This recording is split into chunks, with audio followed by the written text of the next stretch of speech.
ऐसा है कि अभी आज तक जो चैनल है उसमें भूमिका द्विवेदी ने कोई इंटरव्यू दिया है, ऐसा हमको बताया गया है। जहाँ तक हमारा ध्यान है, भूमिका जो हैं ये प्रयाग के एक द्विवेदी परिवार थे। पंडित रामशंकर द्विवेदी जी बहुत बड़े विद्वान और सज्जन व्यक्ति थे, समाज में बड़ा सम्मान था।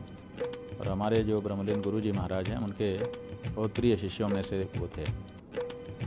हाई कोर्ट में प्रैक्टिस करते थे। उन्हीं के बेटे या बेटी की बेटी हैं ये, ठीक से पता नहीं है, लेकिन उन्हीं के परिवार की है। कुछ 1.5-2 वर्ष पहले ये काशी आई थी और इन्होंने अनुरोध किया था कि हम कोई उपन्यास लिख रहे हैं, हम लेखक हैं, पत्रकार हैं, काशी के बारे में लिख रहे हैं, तो थोड़ी सी रहने की जगह हमको मठ में मिल जाए तो हम रह करके अपना काम पूरा करें।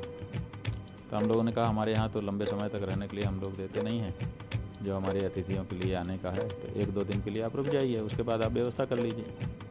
उन्होंने कहा कि 1 महीने में तो हमारा काम ही हो जाएगा, हमको 1 महीने के लिए जगह दे दीजिए। तो उनको दे दी गई जगह कि भाई ठीक है, आप रह करके कर लीजिए, क्योंकि गुरुजी से जुड़े परिवार की बिटिया थी वो, जो सहयोग हो सका मठ के द्वारा किया गया।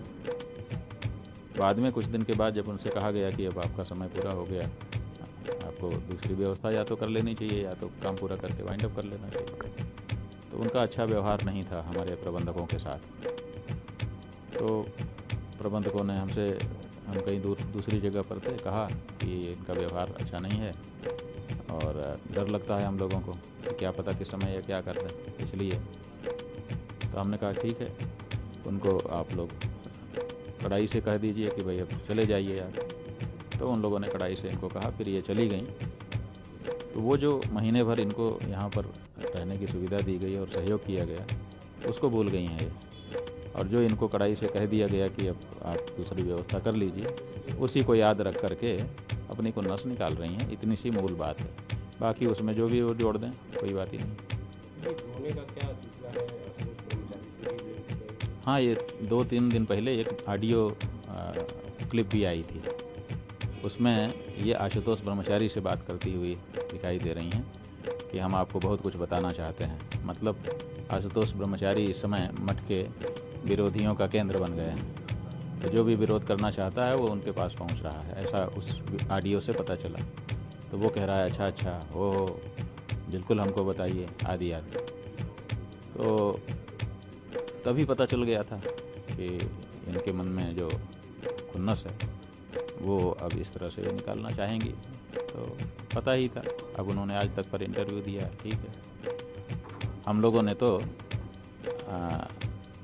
ब्रह्मलीन गुरुजी महाराज से भाव भक्ति से जुड़े परिवार के सहयोग के लिए इनको यहाँ पर रहने के लिए जगह दी, और वो स्वीकार भी कर रही हैं कि हम वहाँ रहे हैं, इसका मतलब उनको जगह दी गई तभी रही हैं। तो हमारा जो दायित्व था हमने उसको पूरा किया। अब उसके बाद उनका जो है वो कर रही हैं।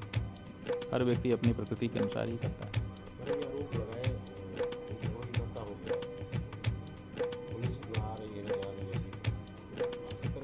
अब बात यह है कि पुलिस के लिए समस्या है कि पुलिस केवल गिरफ्तार करने से वाहवाही नहीं पाएगी। पुलिस को गिरफ्तार करने के बाद मजिस्ट्रेट के सामने जवाब देना होता है कि क्या आधार थे सुपुष्ट जिनके कारण आपने ये किया। तो इसके लिए पुलिस जब तक कोई ऐसा आधार ना मिले आगे नहीं बढ़ती है। कभी कभी ना आधार होने पर भी अरेस्ट करके ले जाती है, ताकि जनता में ये दिखा सके कि कुछ रहे होंगे आधार तभी तो अरेस्ट किया है। लेकिन ये चूँकि मामला सबकी नज़र में है, तो इसलिए उस बारे में भी उनको कंफर्म होना पड़ेगा, तभी आगे बढ़ना पड़ेगा। ये आरोप लगाए तो उनके खिलाफ भी कोई लीगल एक्शन की बात चल रही है? अब बात यह है कि देखिए, हम तो वकील लोग हमारे पास आए थे, हमने उनको कहा कि ठीक है, जो कानूनी कार्रवाई बनती हो करिए। अब वो लोग जो भी कर रहे होंगे करेंगे ही। ऐसा है कि जो पॉक्सो एक्ट है जिसके बारे में आप कह रहे हैं कि इतना बड़ा आरोप मढ़ा गया, उसमें एक धारा 22 है एक्ट में, और उसमें ये कहा गया है कि अगर कोई व्यक्ति जानबूझ करके 3 कारणों से अवैध वसूली करने के लिए, धमकाने चपकाने के लिए या मानहानि के उद्देश्य से फर्जी मुकदमा बना करके पेश करता है, तब के लिए रेमेडी। तो 22 धारा पॉक्सो एक्ट की कहती है कि अगर ऐसा कोई आपके ऊपर करता है तो आप आइए। तो उसी धारा के आधार पर हम लोग कोर्ट में गए और जाकर के हम लोगों ने सारी बात बताई, इनके बारे में सारे प्रमाण दिए कि देखिए इनका चरित्र ये है, और अपने बारे में हम लोगों ने बताया जो जो हम लोगों को वहाँ पर बताना था कि भाई इसलिए हम दोषी नहीं हो सकते हैं। लेकिन कोर्ट ने अभी उस बारे में कोई संज्ञान ही नहीं लिया है। आगे 13 मार्च के आगे की तारीख कोई दी ही नहीं, तब उस पर सुनवाई करेंगे। ये बात क्या लगता है कोर्ट से मीटिंग मिलने की उम्मीद? ऐसा है कि कोर्ट है, अपने लोग कुछ कह भी तो नहीं सकते। आप देखिए कोर्ट के बारे में कहना ही पड़ता है कि माननीय न्यायालय, वकील जो बगल में खड़ा होकर के आपके ऊपर दोषारोपण करता है उसको कहना ही पड़ता है मेरे काबिल दोस्त, मजबूरी है।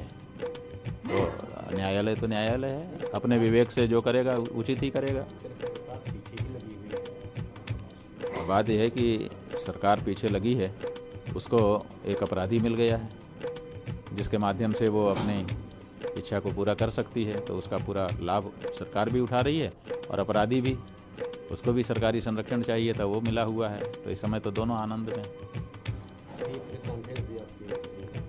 नहीं, हमारी कोई प्रेस कॉन्फ्रेंस नहीं है। आप लोगों के द्वारा ये जानकारी दी गई कि 2 बजे आशुतोष जी कोई बहुत बड़ी धमाके वाली प्रेस कॉन्फ्रेंस कर रहे हैं। तो उन्होंने कहा कि आपका क्या कहना है। हमने कहा 2 बजे वो कर रहे हैं तो 4 बजे हमसे सुन लेना, हम भी अपनी बात कह रहे हैं, इतनी सी बात। हमने जो बात कहेंगे ताकि तुरंत का तुरंत जवाब हो जाए।